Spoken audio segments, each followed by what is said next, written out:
a Charlando de TVOs. En el episodio de hoy os voy a hablar de mi personaje de aventura favorito de todos los tiempos, que es, o que fue, el Corsario de Hierro.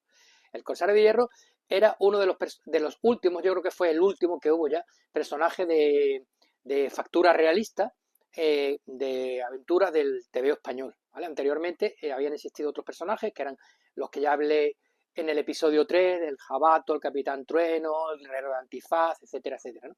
Pero ya sabéis también, si habéis visto ese episodio, que yo esos personajes no los conocí en la época de apogeo de los cuadernillos de aventuras en formato horizontal en blanco y negro, sino que yo conocí las posteriores reediciones que hubieron a partir de los años 70, que es cuando yo ya tenía edad para leer TVO, ¿no? Entonces, el primer personaje de ese estilo que yo conocí fue el Corsario de Hierro.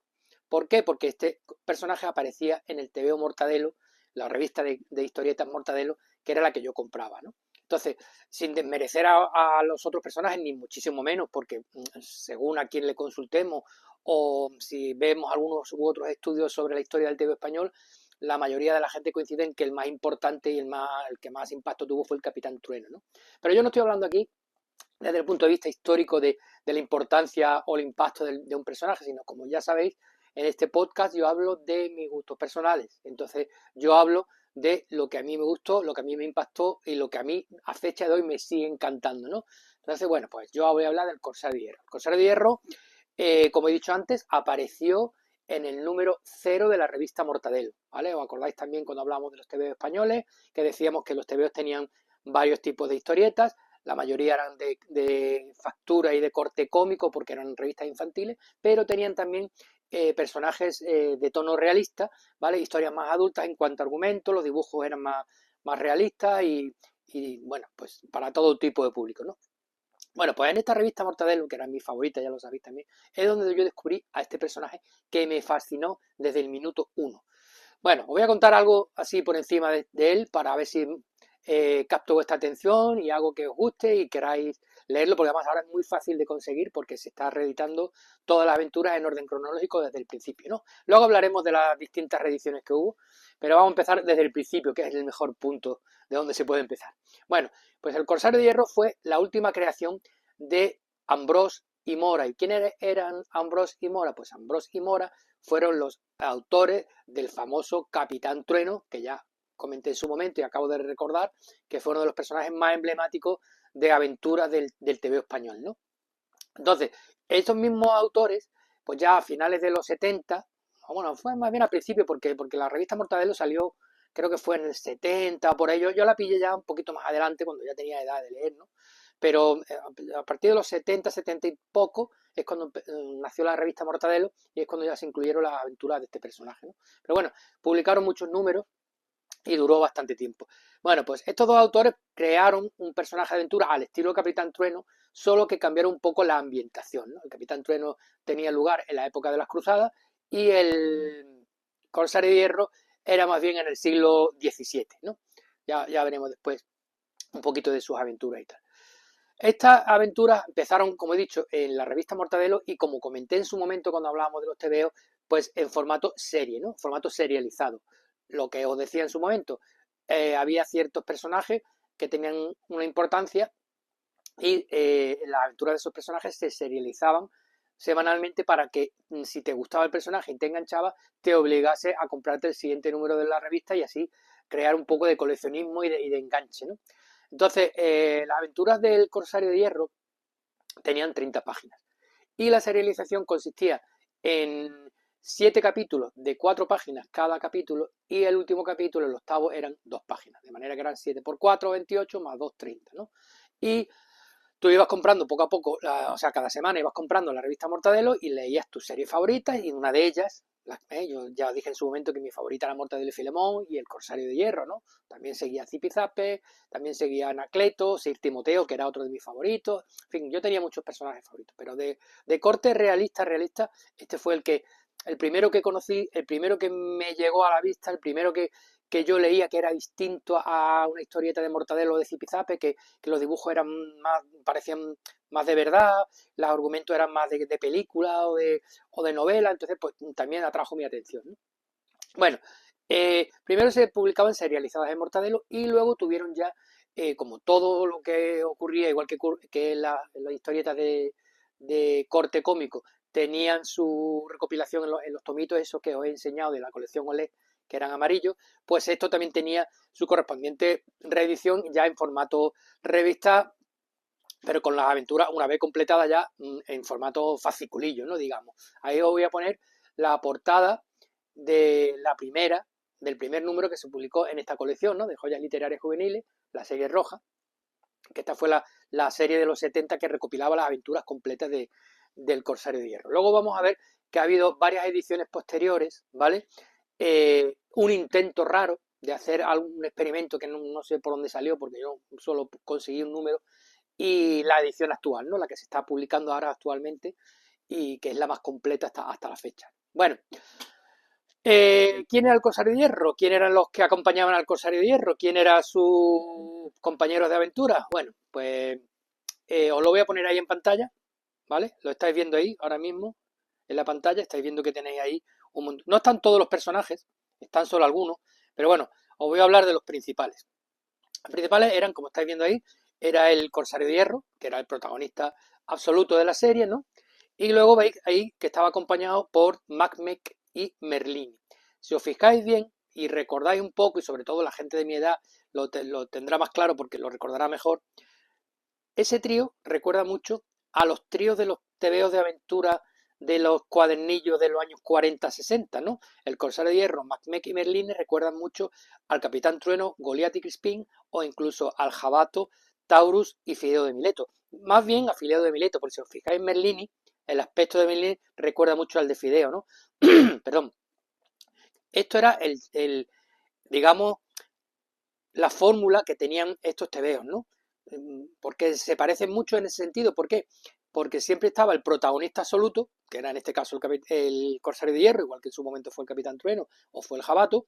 Luego tenían siempre un personaje tipo tanque, ¿no? El grandote, el que pegaba tortas y el que lo resolvía todo a guantazo, ¿vale? Que en este caso era Macmec, ¿vale? Que además Macmec era muy gracioso porque Macmec era, ya he dicho, el típico grandullón que lo resolvía con tortazos, pero luego era muy bonachón, tenía muy buen corazón, era buena persona y siempre estaba con su mamá lloriqueando, ay mamá, quiero ver a mi mamá, ¿no? Y soñaba que su mamá le pegaba azotes cuando se portaba mal, o que su mamá le hacía una buena comida, le tenía ese puntito infantil, ¿no? Que contrastaba un poco con un tío grande y fuerte, ¿no?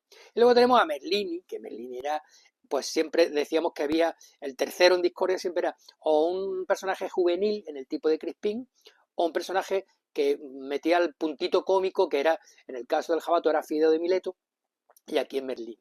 Merlín era un prestidigitador, un mago, bueno, él se autodenominaba mago, pero era malísimo, era el típico mago al que los trucos no le salían nada bien. Entonces, siempre estaba haciendo o intentando hacer gioco di mani, como él decía, ¿no? Juego de manos, porque quería ser el mago más prestigioso de toda Europa.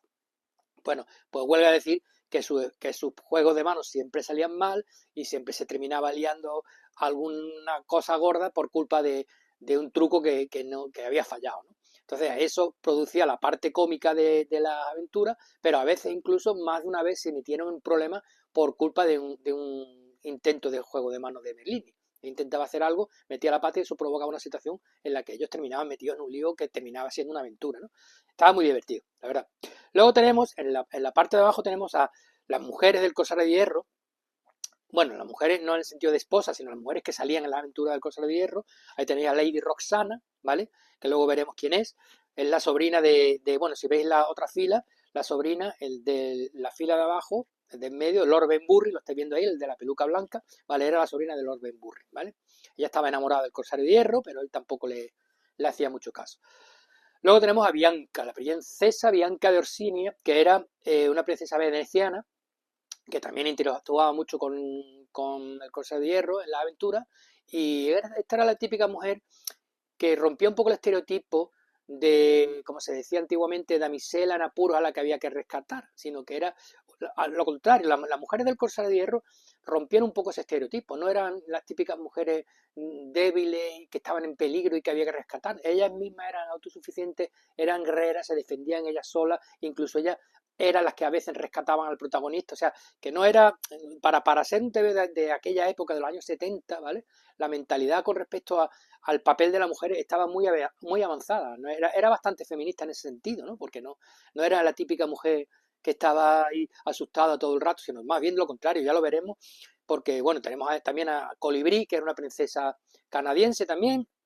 Debajo tenemos a la Capitana Dagas, que es un claro ejemplo de lo que he dicho, mujer independiente, empoderada, como se diría ahora, que, que las tiene bien puestos con los ovarios, como se suele decir, y que ella no se ostentaba ante nada, guerrera e incluso violenta, ¿no? O sea, que no era, ya digo, ese estereotipo de mujer débil no existía en el Corsario de Hierro. Es más, si te encontrabas con que a una de ellas estaba en peligro y tenían que rescatarla, en otra aventura era ella la protagonista y la que rescataba al protagonista del peligro. O sea, que había un equilibrio en ese sentido, ¿no? El papel estaba muy bien equilibrado, ¿no? Bueno, luego tenemos a Lord Ben Burry, que era el villano principal de la serie, ¿vale? Este era el tío de Roxana, hemos dicho que Roxana era la sobrina de Lord Ben Burry.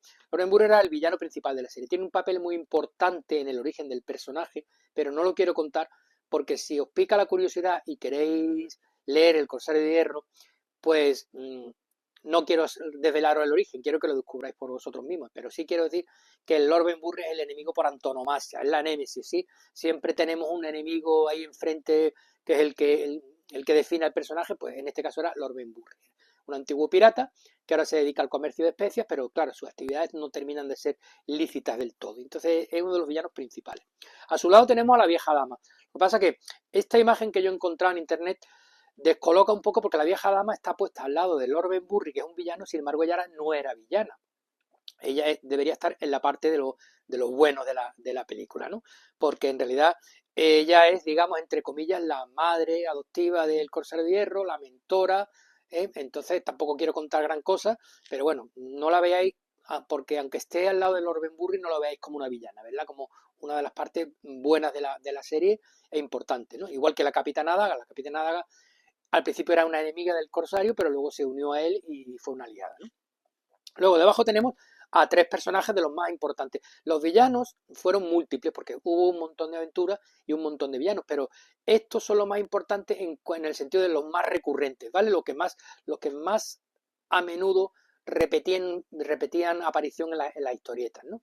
Entonces teníamos a Sinao de Esmirna, que era un hechicero, que este prácticamente lo que hacía era que montaba siempre hechizos para aterrorizar a la gente y que se creyeran que lo que estaba ocurriendo ahí era verdad. Aparecían monstruos, aparecían bichos raros y la gente se asustaba y ese era, digamos, el poder que tenía para intentar acabar con los enemigos. Luego tenemos Turhan Pachá, que también era un enemigo bastante importante a tener en cuenta, se cruzó varias veces también con el Corsario, con mejor o menor suerte.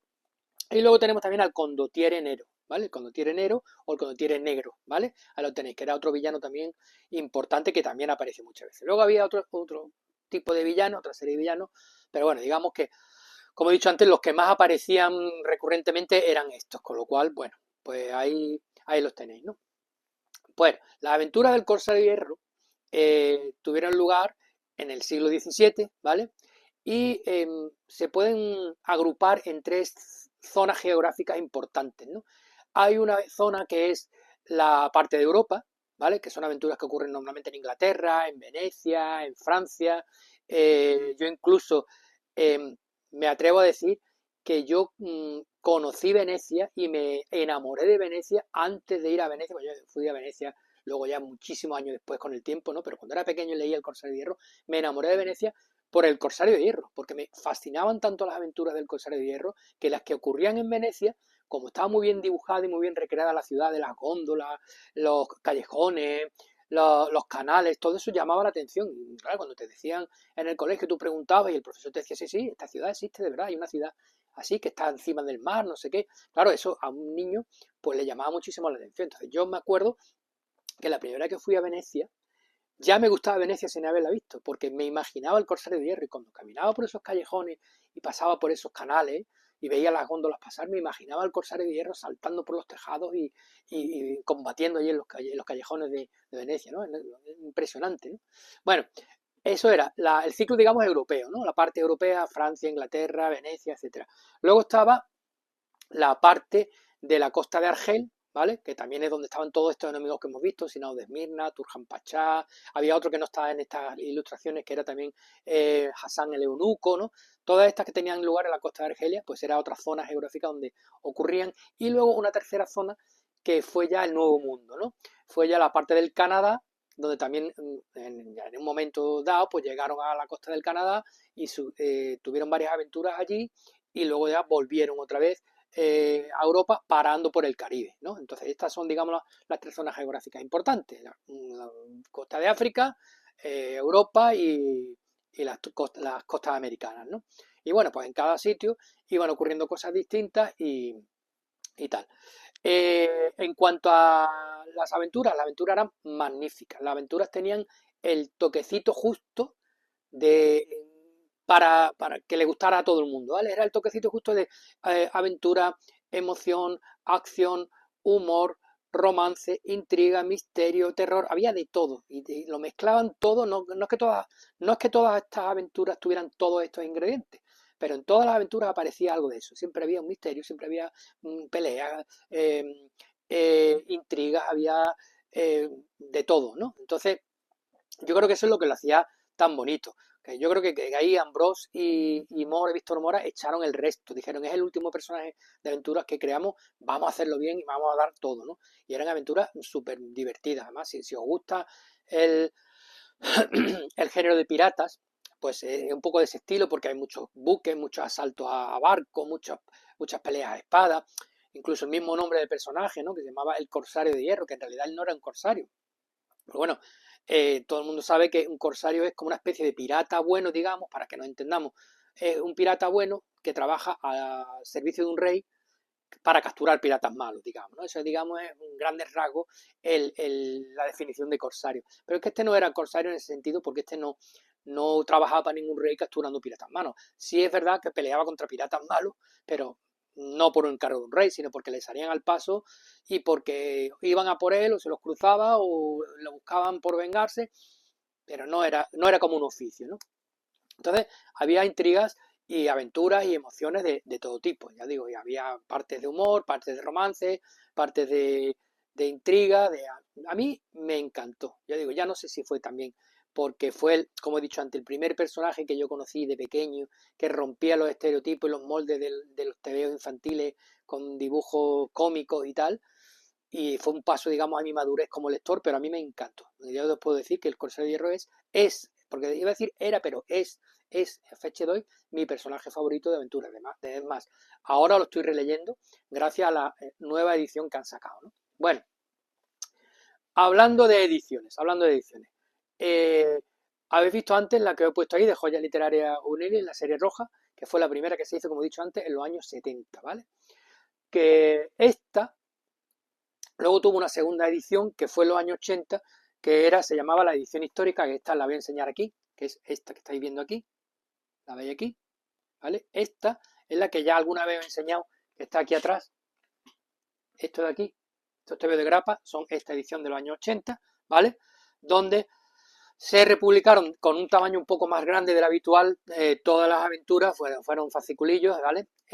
Cada fasciculillo tenía una aventura, se publicaron todas las aventuras largas y también parte de las aventuras cortas, porque el Corsario de Hierro no solamente aparecía serializado en la revista Mortadelo, en aventuras largas, sino que también, como veíamos en su momento, en los especiales y en los tebeos, los que eran Super Mortadelo o Mortadelo especiales, que decíamos que tenían más páginas y que tenían aventuras completas más largas de lo habitual, pues aparecieron también aventuras cortas de 8 páginas, ¿no? Que también se recopilaron en esta colección que os he dicho, de aquí atrás, ¿vale? Ahí la tenéis, está recopilada, pero creo que no están todas. Tengo entendido que la edición actual, que la vamos a ver ahora, es la que sí va a recopilar todas las aventuras cortas, pero bueno, el caso es que ahí están, ¿no? Bueno, las aventuras cortas normalmente, por lo menos yo vi esa coincidencia un par de veces, coincidían, aunque eran aventuras cortas que eran en un especial, por ejemplo, de Navidad, vamos a suponer, solían coincidir con la aventura en curso. Es decir, si en la revista Mortadelo se estaba serializando una historieta que tenía lugar en la costa de Argel, pues la aventura corta era una aventura que ocurría en ese mismo sitio, en la costa de Argel, pero era como una aventura rápida que ocurría así de pronto, ¿no? Digamos que iba como sincronizada con la serialización. No siempre fue así, pero ha habido casos en los que yo lo veía. Recuerdo una aventura que me gustó mucho, que se llamaba Enigma en los Cárpatos, que estaban en Transilvania, allí se encontraba una especie de castillo de Drácula y tal, que en uno de los especiales del Mortadelo, no me acuerdo cuál, recuerdo haberlo leído, pero no me acuerdo en cuál, ocurría lo mismo, estaban en ese mismo escenario, en ese mismo momento, y ocurría otra historia distinta, pero yo creo que aprovechaba al guionista que estaban en ese escenario para hacer ese tipo de aventuras, ¿no? Pero bueno, lo que íbamos. Esto fue un formato un poquito más grande del habitual, del TV normal era un poquito más pequeño. Esto fue en los años 80, fue la más completa que se hizo. Luego en el año 2009, y yo eso nada más que he visto uno, hicieron un experimento muy raro que no sé a qué respondió, que fue que intentaron reeditar El Corsario de Hierro, pero en vez del formato revista en color, que es el formato original en el que este personaje apareció, lo intentaron reeditar en formato cuadernillo. Si os dais cuenta, lo vamos a ver aquí. Veis que aquí lo que tengo es un cuadernillo horizontal en blanco y negro. O sea, que intentaron hacer lo contrario que se había hecho en su momento. En su momento, el Capitán Trueno era un formato horizontal en blanco y negro y se reeditó en color en formato revista. Pues esto fue al revés, del formato original, que era formato revista, porque ya hemos visto que se publicó en la revista Mortadelo, que era en color y era vertical, hicieron un intento de sacarlo otra vez de volver atrás, digamos, de volver atrás en el tiempo y sacarlo en formato cuadernillo. No cuajó porque yo me lo empecé a comprar porque me llamó la atención en su momento. Digo, oye, muy divertido, una vez que he leído El Corsario de Hierro original, ver cómo hubiera sido si en otra época lo hubieran editado en formato cuadernillo, y estaba bien hecho porque, bueno, mantiene los dibujos originales y tal. Pero solo sacaron un tomo. Yo no sé si fue un experimento para ver si se vendía o no se vendía, solo sacaron un tomo. Es más, esta colección bueno, editada por Comiceta, tenía la pretensión de hacer lo mismo con otros personajes, porque se anunció también Zipizape, el Jabato, Rompetecho, el Capitán Trueno, la familia Ulises, entonces querían hacer pues como esa especie de vuelta a los retro, pero no cuajó, ¿no? Bueno, la edición más moderna que hay, de momento, esto pesa como un ladrillo porque es un auténtico ladrillaco, es esta, ¿vale? Si veis esta portada, os recordará a la que yo os puse hace un rato, que decía que era el número 1 de la edición de 1970 y tanto, en el que se recogía las aventuras del Corsario de Hierro. Bueno, esta es la edición actual. Esta edición la tenéis aquí atrás también, la estáis viendo ahí, los tomitos de ahí atrás, rojos, estos de aquí, ¿vale? Estos son esta toma. De momento llevan 4 tomos. Yo creo, haciendo el cálculo, que van a ser 6. No lo sé porque no he visto anunciado en ningún lado donde pone que sean 6 tomos, pero por lógica. Vamos a ver, Corsario de Hierro tuvo 53 aventuras largas y un montón de aventuras cortas, ¿vale? Cada tomo de estos tiene 10 aventuras, menos el segundo que tuvo 11, porque era una aventura que se dividía en dos partes. Era los Húsares de la Muerte y el Castillo del Terror. Entonces, yo creo que para no dejar colgada esa historia, en el segundo tomo metieron un número más y entonces el segundo tomo tiene 11 aventuras, ¿no? Pero el resto tienen 10. Entonces, sí, ahora mismo llevamos 4. 4 que serían 40 más 1, 41. Quedarían 12 aventuras para terminar las aventuras largas. Entonces, yo no sé si van a meter en el tomo 5 las 12 que faltan y ya acaban el ciclo de la aventura larga, y en el tomo 6 van a meter todas las aventuras cortas, o van a meter 10 y se van a quedar con 51, y en el tomo número 6 van a meter las 2 que faltan para completar las largas y todas las cortas. No tengo ni idea. Sé que lo van a hacer, pero no sé cómo lo van a hacer, porque ellos lo dijeron, cuando anunciaron la colección, dijeron que van a recopilar todas las aventuras largas y que van a meter todas las aventuras cortas también que habían publicado en los especiales y tal. O sea que no tengo ni idea cómo lo van a hacer, pero bueno, lo van a hacer. Así que bueno, habrá que esperar. De momento, a fecha de hoy, solamente hay 4 tomos. Pero ya digo que esta colección no es para nada antigua. Esa colección está todavía sin terminar, se está publicando actualmente. Con lo cual, sí que si os queréis hacer con ella, como digo siempre, librería especializada o librería franquiciada, el Corsario de Hierro lo podéis pedir por internet, porque también está a la venta por internet.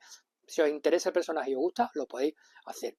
Bueno, ¿cuál es la diferencia entre esta edición actual y esta edición de 1988, 80 y tanto? No voy a decir 88 porque no fue el 88, pero 80 y tanto. ¿Vale? Veis que el formato es distinto, esta es más grande que esta, más alta. Bueno, hay alguna diferencia. Os la cuento. La diferencia principal es que en esta edición actual aunque es más pequeña de tamaño, se ha restaurado el color y se ha cambiado la rotulación. ¿Qué significa eso? Vamos a ver. La rotulación antiguamente, los TVs antiguos, era rotulación mecánica. Es decir, que los diálogos, ¿vale?, que se escribían en los bocadillos de los personajes no estaban hechos a mano, sino que estaban hechos a máquina de escribir. Y por eso se le llamaba rotulación mecánica. Y actualmente los cómics tienen y los TVOs tienen una rotulación que parece manual, como escrita a mano. Ya no sé, me atrevo a decir si manual de verdad escrita a mano o usando una fuente de ordenador que simula una letra real, porque antiguamente cuando no existía la informática sí se hacían a mano, pero ahora hoy en día tú puedes simular a través de una fuente de ordenador que la letra es una letra escrita a mano, pero no lo es, ¿no?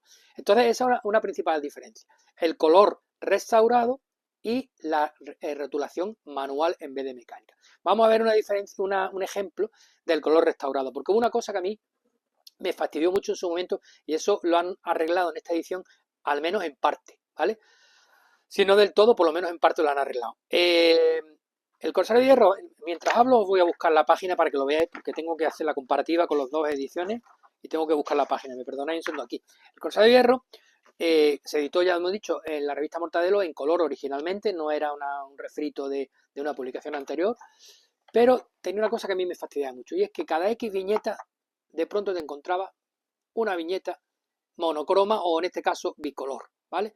Fijaros que aquí en la página está casi todo en color, ¿vale? Lo veis, lo acerco un poquito, pero al llegar a esta viñeta veis que está verde y blanca. Y si tiramos para arriba vemos una viñeta toda de tonos de color anaranjado. ¿Qué pasa? Yo no sé por qué lo harían, si sería por costes o lo que fuera, pero a mí me reventaba. Estás leyendo una historieta de un personaje que te tiene enganchadísimo y de pronto encontrarte una página que tiene una viñeta verde, blanca, quedaba horroroso, la verdad. Bueno, os pongo aquí un poquito también para que veáis lo que decíamos de la rotulación mecánica, ¿veis? Ahí el Corsario de Hierro, todo lo que los globos de diálogo, lo que se llama bocadillo, están como escritos a máquina, ¿no? Con una letra que no es matura. Bueno, pues si me permitís un segundo que busque, porque aquí tengo que buscar ahora mismo, porque al ser un tomo y tener más páginas, tengo que buscar la página esa en concreto, pero bueno, aquí la tenéis. Vamos a verla. ¡Ay, esto pesa un montón! ¿Veis aquí la misma página? Aquí la veis. Esta viñeta antes estaba completamente naranja y si vamos un poquito para abajo y veis ahí la de MacMec, que era blanca y verde, veis ahí que está completamente en color, ¿vale? Lo estáis viendo ahí. Y veis también que los textos ya no están hechos como escritos a máquina, sino que parecen ya más escritos a mano, ¿vale? Ya no, repito, yo no sé si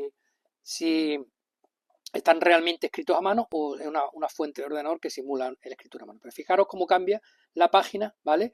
La viñeta esta, sobre todo la de MacMec, la que antes era verde y blanca, fijaros cómo cambia la diferencia. Entonces, aquí nos encontramos un ladrillaco bastante bueno, con, ya digo, 10 aventuras por tomo. También viene un montón de artículos, vienen las portadas originales de la edición de los 70 y las portadas de la edición de los 80, que es la que yo he enseñado, ¿vale? Esta es la que yo os he enseñado antes de los 80. Viene una galería de personajes, vienen biografías de los autores, en fin.